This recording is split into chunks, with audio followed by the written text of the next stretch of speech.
जय श्री राधे कृष्ण।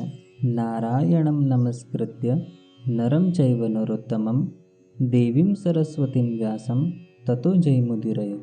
मैं मन, वाणी और कर्म से भगवान विष्णु, भगवान श्री गणेश, माता देवी सरस्वती तथा महर्षि वेद व्यास को प्रणाम करता हूँ। अथ पंचमो अध्याय धुंधुकारी को प्रेत योनि की प्राप्ति और उससे उद्धार। श्री सूत जी कहते हैं, सौनक जी, पिता के वन चले जाने पर एक दिन धुंधुकारी ने अपनी माता को बहुत पीटा और कहा, बता धन कहाँ रखा है, नहीं तो अभी तेरी जलती लकड़ी से खबर लूँगा। उसकी इस धमकी से डरकर और पुत्र के उपद्रव से दुखी होकर वह रात्रि के समय कुएं में जा गिरी और इसी से उसकी मृत्यु हो गई। योगनिष्ठ गोकर्ण जी तीर्थ यात्रा के लिए निकल गए। उन्हें इन घटनाओं से कोई सुख या दुख नहीं होता था, क्योंकि उनका न कोई मित्र था न ही कोई शत्रु। धुंधुकारी 5 वेश्याओं के साथ घर में रहने लगा। उनके लिए भोग सामग्री जुटाने की चिंता ने उसकी बुद्धि नष्ट कर दी और वह नाना प्रकार के अत्यंत क्रूर कर्म करने लगा। एक दिन उल्टाओं ने उससे बहुत से गहने मांगे। वह तो काम से अंधा हो रहा था। मौत की उसे कभी याद नहीं आती थी। बस उन्हें जुटाने के लिए वह घर से निकल पड़ा। वह जहाँ तहाँ से बहुत सा धन चुरा कर घर लौट आया तथा उन्हें कुछ वस्त्र और आभूषण लाकर दिए। चोरी का बहुत माल देखकर रात्रि के समय स्त्रियों ने विचार किया कि यह नित्य ही चोरी करता है, इसीलिए इसे किसी दिन अवश्य राजा पकड़ लेगा। राजा यह सारा धन छीनकर इसे निश्चय ही प्राण दंड देगा। जब एक दिन इसे मरना ही है, तब हम ही धन की रक्षा के लिए गुप्त रूप से इसको क्यों न मार डालें। इसे मारकर हम इसका माल मता लेकर जहाँ कहीं चली जाएंगी। ऐसा निश्चय कर उन्होंने सोए हुए धुंधुकारी को रस्सियों से कस दिया और उसके गले में फांसी लगाकर उसे मारने का प्रयत्न किया। इससे जब वह जल्दी नहीं मरा तो उन्हें बड़ी चिंता हुई। तब उन्होंने उसके मुख पर बहुत से दहकते अंगारे डाले। इससे वह अग्नि की लपटों से बहुत छटपटाकर मर गया। उन्होंने उसके शरीर को एक गड्ढे में डालकर गाड़ दिया। सच है, स्त्रियां प्रायः बड़ी दुस्साहसी होती है। उनके इस कृत्य का किसी को भी पता न चला। लोगों के पूछने पर कह देती थी कि हमारे प्रियतम पैसे के लोभ से अब की बार कहीं दूर चले गए हैं, इसी वर्ष के अंदर लौट आएंगे। बुद्धिमान पुरुष को दुष्ट स्त्रियों का कभी विश्वास न करना चाहिए। जो मूर्ख इनका विश्वास करता है उसे दुखी होना ही पड़ता है। इनकी वाणी तो अमृत के समान कामियों के हृदय में रस का संचार करती है, किंतु हृदय छुरे की धार के समान तीक्ष्ण होता है। भला इन स्त्रियों का कौन प्यारा है। वे उल्टाए धुंधुकारी की सारी संपत्ति समेटकर वहाँ से चंपत हो गए। उनके ऐसे न जाने कितने पति थे और धुंधुकारी अपने कुकर्मों के कारण भयंकर प्रेत हुआ। वह बवंडर के रूप में सर्वदा 10 दिशाओं में भटकता रहता था तथा सिद्ध धाम से संतप्त और भूख प्यास से व्याकुल होने के कारण हाँ दैव चिल्लाता रहता था, परंतु उसे कहीं भी कोई आश्रय न मिला। कुछ काल बीतने पर गोकर्ण ने भी लोगों के मुख से धुंधुकारी की मृत्यु का समाचार सुना। तब उसे अनाथ समझकर उन्होंने उसका गया जी में श्राद्ध किया। फिर भी जहाँ जहाँ वे जाते थे उसका श्राद्ध अवश्य करते थे। इस प्रकार घूमते घूमते गोकर्ण जी अपने नगर में आए और रात्रि के समय दूसरों की दृष्टि से बचकर सीधे अपने घर के आंगन में सोने के लिए पहुँचे। वहाँ अपने भाई को सोया देख आधी रात के समय धुंधुकारी ने अपना बड़ा विकट रूप दिखाया। वह कभी भेड़ा, कभी हाथी, कभी भैंसा, कभी इंद्र और कभी अग्नि का रूप धारण करता। अंत में वह मनुष्य के आकार में प्रकट हुआ। ये विपरीत अवस्थाएं देखकर गोकर्ण ने निश्चय किया कि यह कोई दुर्गति को प्राप्त हुआ है। तब उन्होंने उससे धैर्यपूर्वक पूछा, तू कौन है? रात्रि के समय ऐसे भयानक रूप क्यों दिखा रहा है? तेरी यह दशा कैसे हुई? हमें बता तो सही। तू प्रेत है, पिशाच है अथवा कोई राक्षस है? श्री सूत जी कहते हैं, गोकर्ण के इस प्रकार पूछने पर वह बार बार जोर जोर से रोने लगा। उसमें बोलने की शक्ति नहीं थी। इसलिए उसने केवल संकेत मात्र किया। तब गोकर्ण ने अंजलि में जल लेकर उसे अभिमंत्रित करके उस पर छिड़का। इससे उसके पापों का कुछ शमन हुआ और वह इस प्रकार कहने लगा, मैं तुम्हारा भाई हूँ, मेरा नाम है धुंधुकारी। मैंने अपने ही दोष से अपना ब्राह्मणत्व नष्ट कर दिया। मेरे कुकर्मों की गिनती नहीं की जा सकती। मैं तो महान अज्ञान में चक्कर काट रहा था। इसी से मैंने लोगों की बड़ी हिंसा की। अंत में उल्टा स्त्रियों ने मुझे तड़पा तड़पा कर मार डाला। इसी से अब प्रेत योनि में पड़कर यह दुर्दशा भोग रहा हूँ। अब दैववश कर्मफल का उदय होने से मैं केवल वायु भक्षण करके जी रहा हूँ। भाई, तुम दया के समुद्र हो, अब किसी प्रकार जल्दी ही मुझे इस योनि से छुड़ाओ। गोकर्ण ने धुंधुकारी की सारी बातें सुनी और तब उससे बोले, भाई, मुझे इस बात का बड़ा आश्चर्य है कि मैंने तुम्हारे लिए विधि पूर्वक गया जी में पिंडदान किया, फिर भी तुम प्रेत योनि से मुक्त कैसे नहीं हुए? यदि गया श्राद्ध से भी तुम्हारी मुक्ति नहीं हुई तब इसका और कोई उपाय ही नहीं है। अच्छा, तुम सब बात खोलकर कहो, मुझे अब क्या करना चाहिए? प्रेत ने कहा, मेरी मुक्ति सैकड़ों गया श्राद्ध करने से भी नहीं हो सकती। अब तो तुम इसका कोई और उपाय सोचो। प्रेत की यह बात सुनकर गोकर्ण को बड़ा आश्चर्य हुआ। वे कहने लगे, यदि सैकड़ों गया श्राद्धों से भी तुम्हारी मुक्ति नहीं हो सकती तब तो तुम्हारी मुक्ति असंभव ही है। अच्छा, अभी तो तुम निर्भय होकर अपने स्थान पर रहो। मैं विचार करके तुम्हारी मुक्ति के लिए कोई दूसरा उपाय करूँगा। गोकर्ण की आज्ञा पाकर धुंधुकारी वहां से अपने स्थान पर चला गया। इधर गोकर्ण ने रात भर विचार किया, तब भी उन्हें कोई उपाय नहीं सूझा। प्रातःकाल उनको आया देख लोग प्रेम से उनसे मिलने आए। तब गोकर्ण ने रात में जो कुछ जिस प्रकार हुआ था वह सब उन्हें सुना दिया। उनमें जो लोग विद्वान, योगनिष्ठ, ज्ञानी और वेदज्ञ थे, उन्होंने भी अनेकों शास्त्र को उलट पलट कर देखा तो भी उसकी मुक्ति का कोई उपाय न मिला।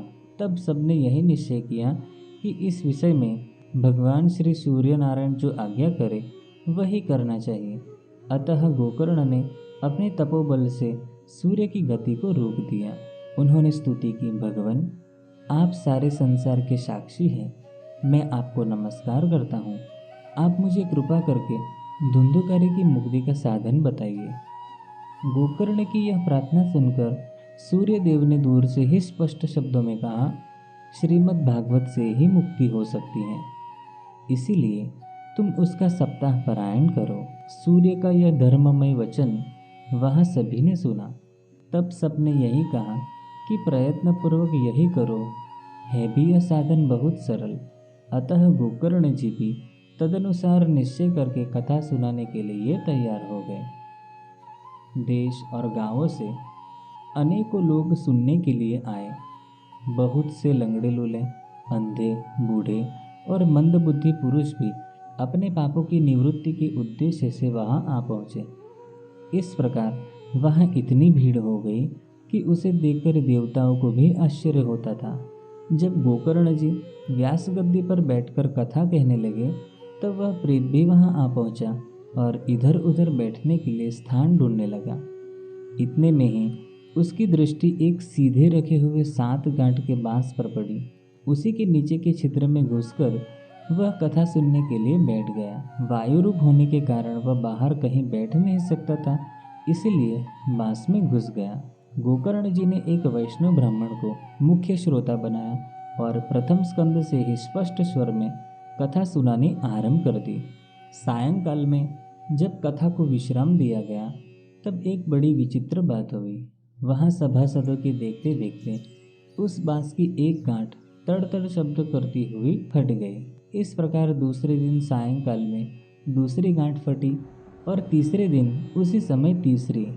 इस प्रकार 7 दिनों में 7 गांठों को फोड़कर धुंधुकारी 12 स्कंदों के सुनने से पवित्र होकर प्रेत योनि से मुक्त हो गया और दिव्य रूप धारण करके सबके सामने प्रकट हुआ। उसका मेघ के समान श्याम शरीर पीतांबर और तुलसी की मालाओं से सुशोभित था तथा सिर पर मनोहर मुकुट और कानों में कमनीय कुंडल झिलमिला रहे थे। उसने तुरंत अपने भाई गोकर्ण को प्रणाम करके कहा, भाई, तुमने कृपा करके मुझे प्रेत योनि की यातनाओं से मुक्त कर दिया। यह प्रेत पीड़ा का नाश करने वाली श्रीमद् भागवत की कथा धन्य है तथा श्री कृष्णचंद्र के धाम की प्राप्ति कराने वाला इसका सप्ताह पारायण भी धन्य है। जब सप्ताह श्रवण का योग लगता है तब सब पाप थर्रा उठते हैं कि अब यह भागवत की कथा जल्दी ही हमारा अंत कर देगी। जिस प्रकार आग गीली सूखी छोटी बड़ी सब तरह की लकड़ियों को जला डालती है, उसी प्रकार यह सप्ताह श्रवण मन, वचन और कर्म द्वारा किए हुए नए पुराने छोटे बड़े सभी प्रकार के पापों को भस्म कर देता है। विद्वानों ने देवताओं की सभा में कहा है कि जो लोग इस भारतवर्ष में श्रीमद् भागवत की कथा नहीं सुनते, उनका जन्म व्यर्थ ही है। भला मोहपूर्वक लालन पालन करके यदि इस अनित्य शरीर को युष्ट पुष्ट बलवान भी बना लिया, तो भी श्रीमद् भागवत की कथा सुने बिना इससे क्या लाभ हुआ। अस्थियां ही इस शरीर के आधार स्तंभ हैं। नस नाड़ी रूप रस्सियों से यह बंधा हुआ है। ऊपर से इस पर मांस और रक्त थोप कर इसे चर्म से ढक दिया गया है। इसके प्रत्येक अंग में दुर्गंध आती है, क्योंकि है तो यह मलमूत्र का भांड ही। वृद्धावस्था और शोक के कारण यह परिणाम में दुखमय ही है। रोगों का तो घर ही ठहरा। यह निरंतर किसी न किसी कामना से पीड़ित रहता है, कभी इसकी तृप्ति नहीं होती। इसे धारण किए रहना भी एक भार ही है। इसके रोम रोम में दोष भरे हुए हैं और नष्ट होने में इसे एक क्षण भी नहीं लगता। अंत में यदि इसे गाड़ दिया जाता है तो इसके कीड़े बन जाते हैं। कोई पशु खा जाता है तो यह विष्ठा हो जाता है, और अग्नि में जला दिया जाता है तो भस्म की ढेरी बन जाता है। ये तीन ही इसकी गतियाँ बताई गई हैं। ऐसे अस्थिर शरीर से मनुष्य अविनाशी फल देने वाला काम क्यों नहीं बना लेता। जो अन्न प्रातःकाल पकाया जाता है वह सायंकाल तक बिगड़ जाता है, फिर उसी के रस से पुष्ट हुए शरीर की नित्यता कैसी। इस लोक में सप्ताह श्रवण करने से श्री भगवान की शीघ्र ही प्राप्ति हो सकती है। अतः सब प्रकार से दोषों की निवृत्ति के लिए एकमात्र यही साधन है। जो लोग श्रीमद् भागवत की कथा से वंचित हैं, वे तो जल में बुदबुदे और जीवों में मच्छरों के समान केवल मरने के लिए ही पैदा होते हैं। भला जिसके प्रभाव से जड़ और सूखे हुए बांस की गांठें फट सकती है, उस भागवत कथा का श्रवण करने से चित्त की गांठों का खुल जाना कौन सी बड़ी बात है। सप्ताह श्रवण करने से मनुष्य के हृदय की गांठ खुल जाती है, उसके समस्त संशय छिन्न भिन्न हो जाते हैं और सारे कर्म क्षीण हो जाते हैं। यह भागवत कथा रूप तीर्थ संसार के कीचड़ को धोने में बड़ा ही पटु है। विद्वानों का कथन है कि जब यह हृदय में स्थित हो जाता है तब मनुष्य की मुक्ति निश्चित ही समझनी चाहिए। जिस समय धुंधुकारी ये सब बातें कह रहा था, उसके लिए वैकुंठवासी पार्षदों के सहित एक विमान उतरा। उससे सब और मंडलाकार प्रकाश फैल रहा था। सब लोगों के सामने ही धुंधुकारी उस विमान पर चढ़ गया। तब उस विमान पर आए हुए पार्षदों को देखकर उनसे गोकर्ण ने यह बात कही, भगवान के प्रिय पार्षदों, यहाँ हमारे अनेकों शुद्ध हृदय श्रोतागण हैं। उन सबके लिए आप लोग एक साथ बहुत से विमान क्यों नहीं लाए। हम देखते हैं कि यहाँ सभी ने समान रूप से कथा सुनी है, फिर फल में इस प्रकार भेद क्यों हुआ, यह बताइए। भगवान के सेवकों ने कहा, हे मानद, इस फल भेद का कारण इनके श्रवण का भेद ही है। यह ठीक है कि श्रवण तो सबने समान रूप से ही किया है, किंतु इसके जैसा मनन नहीं किया। इसी से एक साथ भजन करने पर भी उसके फल में भेद रहा। इस प्रेत ने 7 दिनों तक निराहार रहकर श्रवण किया था तथा सुने हुए विषय का स्थिर चित्त से यह खूब मनन निधि ध्यासन भी करता रहता था तथा सुने हुए विषय का स्थिर चित्त से यह खूब मनन निधि ध्यासन भी करता रहता था। जो ज्ञान दृढ़ नहीं होता वह व्यर्थ हो जाता है। इसी प्रकार ध्यान न देने से श्रवण का, संदेह से मंत्र का और चित्त की इधर उधर भटकते रहने से जप का भी कोई फल नहीं होता। वैष्णवहीन देश, अपात्र को कराया हुआ श्राद्ध का भोजन, अश्रुत्रियों को दिया हुआ दान एवं आचारहीन कुल, इन सब का नाश हो जाता है। गुरु वचनों में विश्वास, दीनता का भाव, मन के दोषों पर विजय और कथा में चित्त की एकाग्रता इत्यादि नियमों का यदि पालन किया जाए तो श्रवण का यथार्थ फल मिलता है। यदि ये श्रोता फिर से श्रीमद् भागवत की कथा सुने तो निश्चय ही सबको वैकुंठ की प्राप्ति होगी। और गोकर्ण जी, आपको तो भगवान स्वयं आकर गोलोक धाम में ले जाएंगे। यूँ कहकर वे सब पार्षद हरि कीर्तन करते हुए वैकुंठ धाम को चले गए। श्रावण मास में गोकर्ण जी ने फिर उसी प्रकार सप्ताह क्रम से कथा कही और उन श्रोताओं ने उसे फिर सुना। नारद जी, इस कथा की समाप्ति पर जो कुछ हुआ वह सुनिए। वहाँ भक्तों से भरे विमानों के साथ श्री भगवान प्रकट हुए। सब ओर से खूब जय जयकार और नमस्कार की ध्वनियाँ होने लगी। श्री भगवान स्वयं हर्षित होकर अपने पांचजन्य संघ की ध्वनि करने लगे और उन्होंने गोकर्ण को हृदय से लगाकर अपने ही समान बना लिया। उन्होंने क्षण भर में ही अन्य सब श्रोताओं को भी मेघ के समान श्याम वर्ण, रेशमी पीताम्बरधारी तथा किरीट और कुंडलादि से विभूषित कर दिया। उस समय गांव में कुत्ते और चांडाल पर्यंत जितने भी जीव थे वे सभी गोकर्ण जी की कृपा से विमान पर चढ़ा लिए गए तथा जहाँ योगी जन जाते हैं उस भगवत धाम में वे भेज दिए गए। इस प्रकार श्री भक्तवत्सल भगवान श्री कृष्ण कथा श्रवण से प्रसन्न होकर गोकर्ण जी को साथ ले अपने ग्वाल बालों के प्रिय गोलोक धाम में चले गए। पूर्व काल में जैसे अयोध्यावासी भगवान श्री राम के साथ साकेत धाम सिधारे थे, उसी प्रकार भगवान श्री कृष्ण उन सबको योगी दुर्लभ गोलोक धाम को ले गए, जिस लोक में सूर्य, चंद्रमा और सिद्धों की भी कभी गति नहीं हो सकती। उसमें वे श्रीमद् भागवत श्रवण करने से चले गए। नारद जी, सप्ताह यज्ञ के द्वारा कथा श्रवण करने से जैसा उज्जवल फल संचित होता है उसके विषय में हम आपसे क्या कहें। अजी, जिन्होंने अपने कर्णपुट से गोकर्ण जी की कथा के एक अक्षर का भी पान किया था वे फिर माता के गर्भ में नहीं आए। जिस गति को लोग वायु, जल या पत्ते खाकर शरीर सुखाने से, बहुत काल तक घोर तपस्या करने से और योगाभ्यास से भी नहीं पा सकते, उसे वे सप्ताह श्रवण से सहज में ही प्राप्त कर लेते हैं। इस परम पवित्र इतिहास का पाठ चित्रकूट पर विराजमान मुनीश्वर सांडिल्य भी ब्रह्मानंद में मग्न होकर करते रहते हैं। यह कथा बड़ी ही पवित्र है। एक बार के श्रवण से ही समस्त पाप राशि को भस्म कर देती है। यदि इसका श्राद्ध के समय पाठ किया जाए तो इससे पितृगण को बड़ी तृप्ति होती है और नित्य पाठ करने से मोक्ष की प्राप्ति होती है। इति श्री पद्म पुराणे उत्तरखंडे श्रीमद् भागवत महात्म्ये गोकर्णो मोक्ष वर्णनम नाम पंचमो अध्याय। श्रीमद् भागवत महापुराण के श्रीमद् भागवत महात्म्यम का 5वां अध्याय यहाँ समाप्त होता है। इसके पश्चात प्रथम स्कंद का प्रथम अध्याय श्री सूत जी से शौनकादि ऋषियों का प्रश्न, इसे हम कल देखेंगे। तब तक के लिए जय श्री राधे कृष्ण।